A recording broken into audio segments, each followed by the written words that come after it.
Hey guys, and welcome on into the next NHL season preview show. Today I'm going to be talking all about the Calgary Flames, taking a look at their additions and subtractions, coming free agents, possible lineup for opening night, as well as team future bets and player future bets for the upcoming season. And we are going to get right into it here, talking all about the Calgary Flames. And when looking at the Flames off season here, um, they are retooling. They're trying to get a bit younger, moving on from guys like Jacob Markstrom in net, getting Kevin Ball in a trade, moving Andrew Mangiapane in a trade for a draft pick. Uh, so this Flames team realizes they need to get a bit younger, and they need to get some young talent into the organization. A lot of depth guys in the subtractions list. Um, the defense was rough for the Flames last year. So the Flames, Osterley, Kylington, Mark Pissick, and Dennis Gilbert are all gone.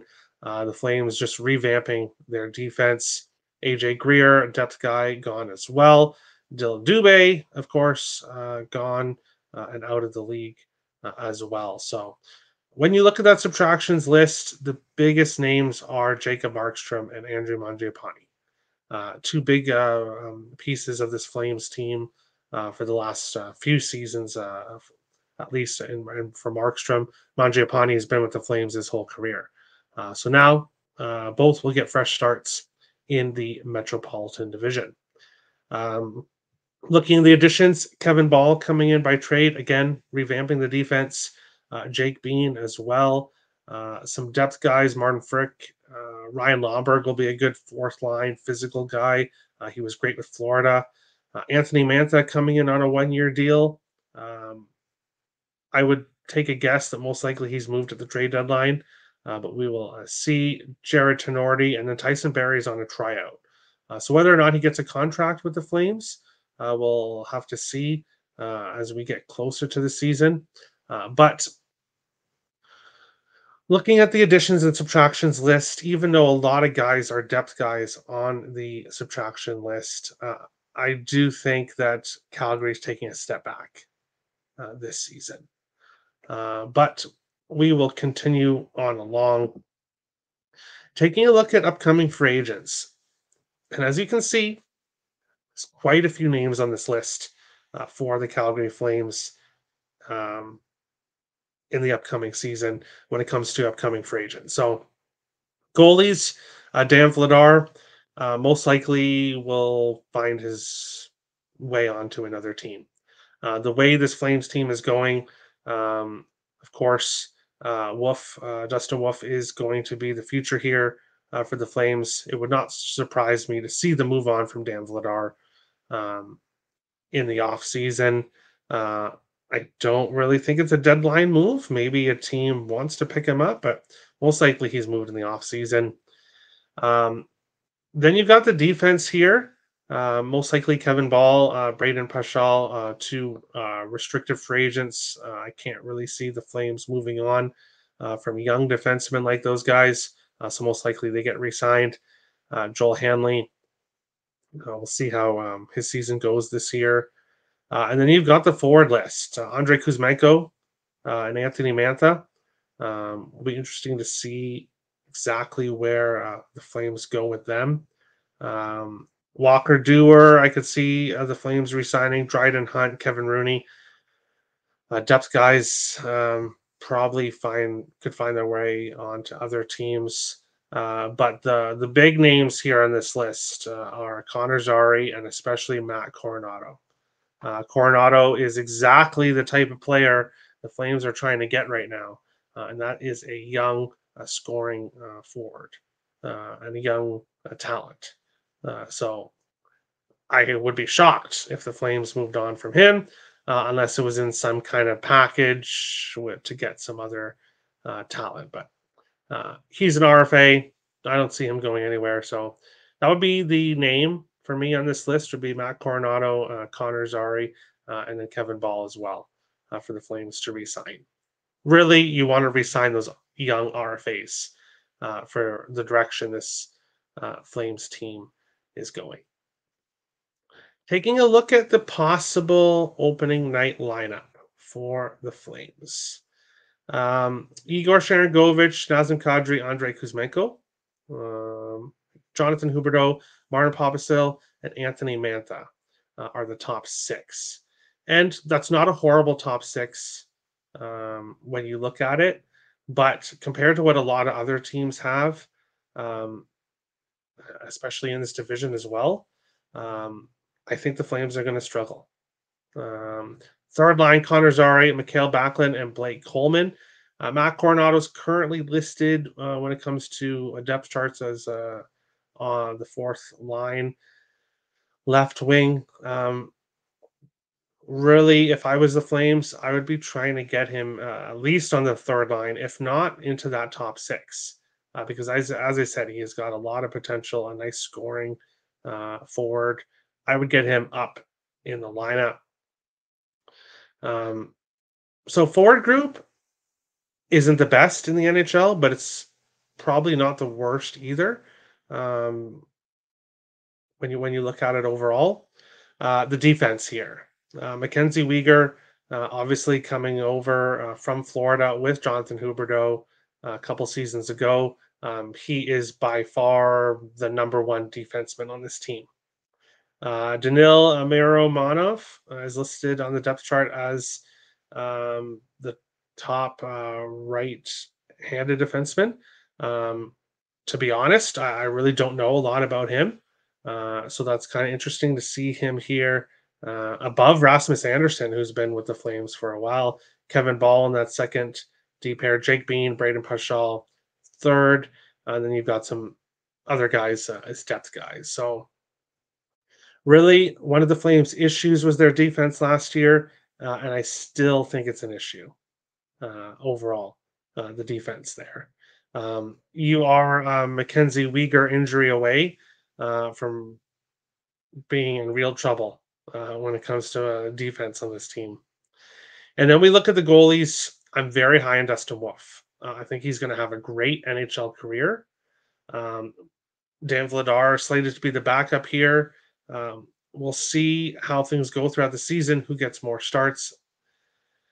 This is just a rough a rough spot, a rough season, I think, for the Flames overall. So Dustin Wolf is not going to really have a lot of help in front of him. So I will not be surprised if he's seeing a ton of shots on net, and we'll see how he does. But with the defenseman in front of him, with the forward group, I think it's going to be a rough season for the Calgary Flames, which is a perfect segue into team future bets. Take away the top four right away, make playoffs. Looking at this Flames team, for me, their ceiling is not quite a bubble team. I do not see this Flames team making the playoffs. I just don't. I would have to take spectacular seasons from guys throughout the lineup. Dustin Wolf would have to be um, a top five goaltender in this league. Just this Flames team would need a lot of things to go right to make the playoffs, and that's why they are at plus 300 to make the playoffs. So no play there for me. The Flames had 81 wins last year, 38, 39, and 5 for 81 wins. And now their point total is 81 and a half this year, losing Jacob Markstrom, losing Andrew Mangiapane. I don't like the minus 125 number for the 81 and a half points. So you could maybe shop around. But I would take the under. I would take the under in Calgary point total. 81 and a half is asking them to match what they did last year.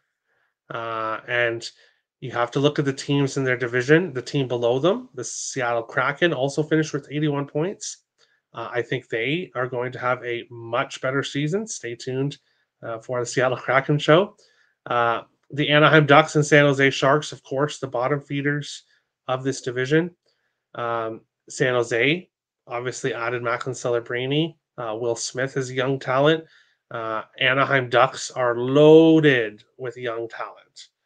And eventually, those guys are going to take the next step.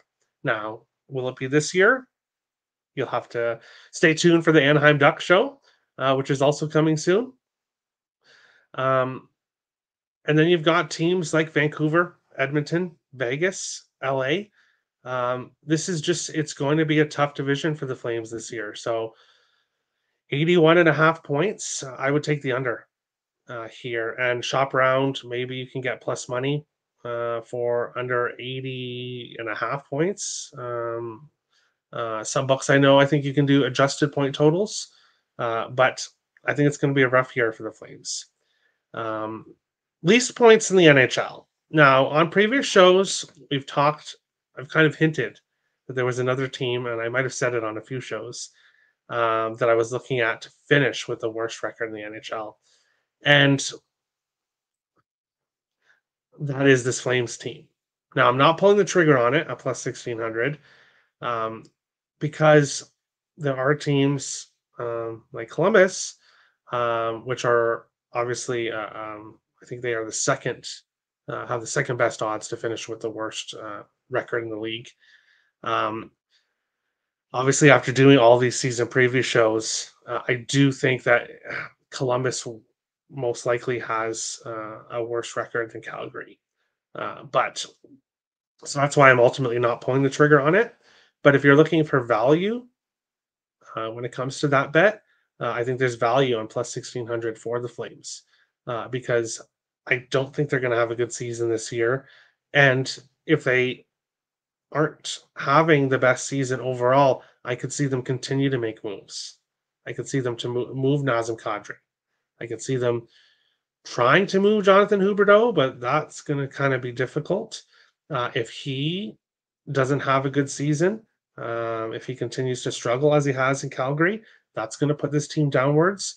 If Dustin Wolf doesn't have a good season with the defense in front of him, um, I could see this Flames team being a bottom three team in the league. So there is value with least points in the NHL. I'm not pulling the trigger on it. Basically, for me on this list here, I would go under on the point total for the Flames this season. Player future bets. Jonathan Huberdeau, we're going to talk about him right away. 115 points in 80 games played, 30 goals, 85 assists in his final season in Florida in 21-22. A career year for him, his best season by far. His most closest season to that was 30 goals, 62 assists for 92 points in 2018-2019. So over we had 23 more points in that 21-22 season, the best of his career. And then he goes to Calgary. And in 2022-23, he had 79 games played, 15 goals, 40 assists for 55 points. Last year, he played in 81 games played, 12 goals, 40 assists for 52 points. A minus 29, which was the worst plus minus record of his career as well. So Huberdeau is having a rough go here in Calgary. His point total is at 54.5 points. Obviously, as I said, he had 52 last year, 55 the season before that. And that's playing 81, 79, 80 games. I think Huberdeau has a rough year. And if you think that after playing almost the full season the last 3 years, if you think that there could be some injury potential with Huberdeau, then you would definitely want to take the under. Now, of course, do you really want to take a player future bet hoping that a player gets injured? Of course not. But it's not necessarily hoping that he gets injured. It's looking at it as he's played the last few years the full season. There are seasons that he's had injuries in 2012, 2013, or it's probably his first year. So, but 2016, 2017, he's had injuries. He has played a lot in his career, though. So, Depending on how you think Huberdeau is going to do, I would lean with the under. Now, the trade potential is something that's keeping me off betting the under.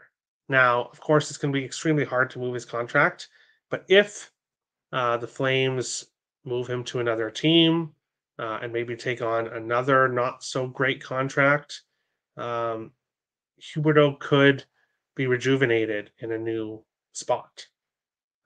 We saw what he did in Florida before he came to Calgary. Calgary is just not a good fit for him. That's just pretty clear. So, no play over or under, but a lean with the under with him on his point total. Nazem Kadri, last year with the Flames, 29 goals, 46 assists for 75 points, which was a big upgrade from the season before. Also, 82 games played, 24 goals, 32 assists for 56 points. So, 19-point increase from 22-23 to 23-24. So Kadri was one of those few players that did have a great season. Looking at his last three seasons, 29 goals, 24, and then 28. So his goal total, he has been hitting that in 2 or 3 years. Point total, 65 and a half. He had 75 last year, 56 in 21-23, and then 87 in Colorado in 21-22. So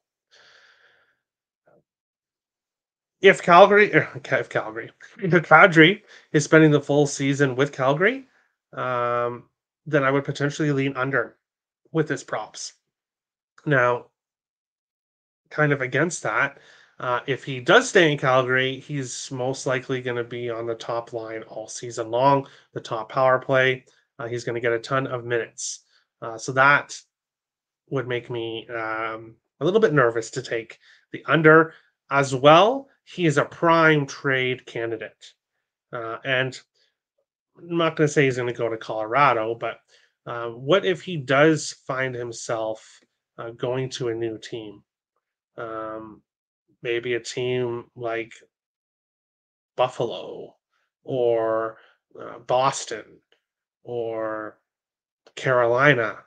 Now, I'm not saying all those spots are going to work, but if he was to go to a new team like that, his point total could definitely increase playing with better players potentially. So that again makes me nervous looking at his player futures.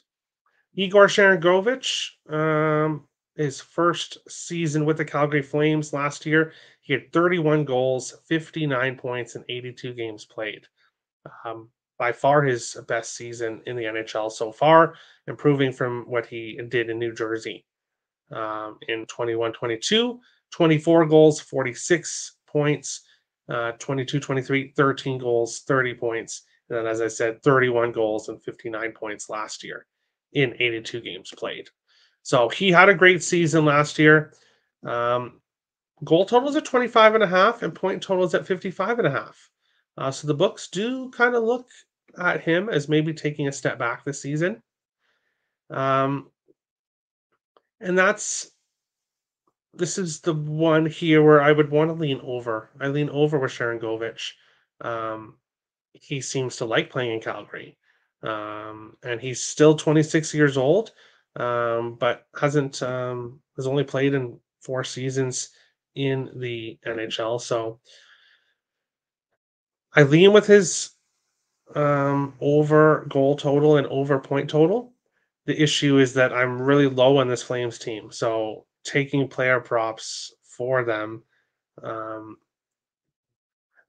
when it comes to over is just something that I just don't really want to do. Dustin Wolf. 17 games played in the NHL last year. He went 7-7-1 with a 3.16 goals against average and an 893 save percentage. If you look at his numbers in the AHL, 2.45 goals against average, 922 save percentage. The 2 seasons before that in the AHL, 2.09 goals against average, a 932 save percentage, and a 2.35 goals against average, and a 924 save percentage. So Dustin Wolf has done very well in the AHL. That hasn't really transferred over here to the NHL so far. So when looking at his win total, which is at 21 and a half, I would lean under. I would lean under. Wolf for the Calder, that would just, he would have to have a fantastic season to win that.